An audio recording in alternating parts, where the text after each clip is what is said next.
تو یہ ہے کہ اب اگر کسی نیک انسان کو برا رشتہ ملتا ہے تو نیک انسان کی کوشش ہوتی ہے کہ جو میرا لائف پارٹنر ہے اس میں جو بری باتیں پائی جاتی ہیں میں ان کی اصلاح کروں، میں اسے تبلیغ کروں۔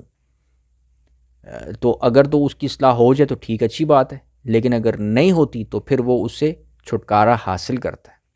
اور یہ اسلام کی تعلیم ہے کہ جو برے لوگ ہیں، بدعمل لوگ ہیں، ان کے ساتھ زندگی نہیں گزارنی، انہیں دوست نہیں بنانا، چاہے وہ اپنے قریبی رشتہ داروں میں سے ہی ہوں، انہیں دوست نہیں بنانا۔ تو یہ ہوتا ہے، اس میں قربانی نہیں دینی ہوتی کہ آپ کا لائف پارٹنر برا ہے اور جو ہے تو اب آپ مجبور ہو گئے اس کے ساتھ زندگی گزارنے کے لیے، یا بچے پیدا ہو گئے ہیں، اولاد ہو گئی ہے تو اب اولاد پر برا اثر پڑے گا۔ یہ چیزیں اسلام میں نہیں ہیں۔ اسلام کہتا ہے کہ جو برا ہے اس سے چھٹکارا حاصل کرنا ہے، اس سے جدائی کرنی ہے۔ یہ نہیں کہ بچے پیدا ہو گئے ہیں، اولاد پیدا ہو گئی ہے تو اس کے لیے اب قربانی دے دو اور ایک بدعمل لائف پارٹنر کے ساتھ زندگی گزارو۔ یہ اسلام کی تعلیم نہیں ہے۔ اسلام کی تعلیم ہے کہ زندگی گزارنی ہے اللہ رسول کی خاطر،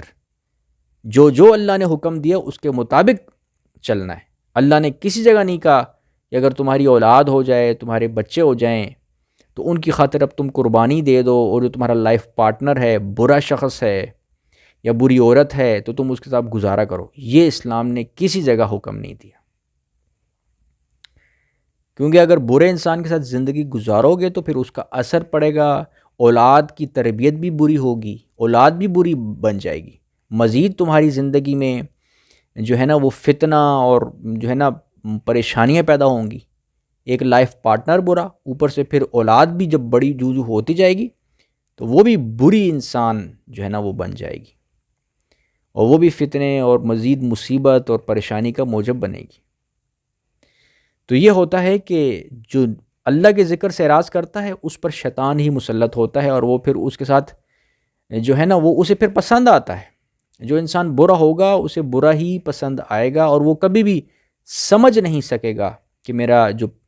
پارٹنر ہے، میرا دوست ہے، وہ برا ہے، اسے وہ برا لگے گا ہی نہیں، کیونکہ وہ خود برا ہے۔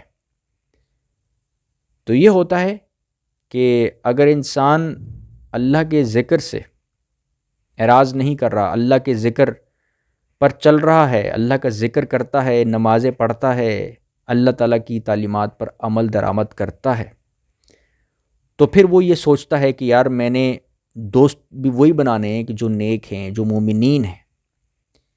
جو اللہ رسول سے محبت کرنے والے ہیں، جو اللہ کے وفادار ہیں، جو اللہ سے مخلص ہیں، میں نے ان کو دوست بنانا ہے۔ وہ جانتا ہے کہ جو شخص اللہ سے مخلص نہیں ہے وہ کسی دوسرے انسان سے مخلص ہو ہی نہیں سکتا۔ یعنی اگر آپ کا لائف پارٹنر ایسا ہے کہ جو اللہ سے مخلص نہیں ہے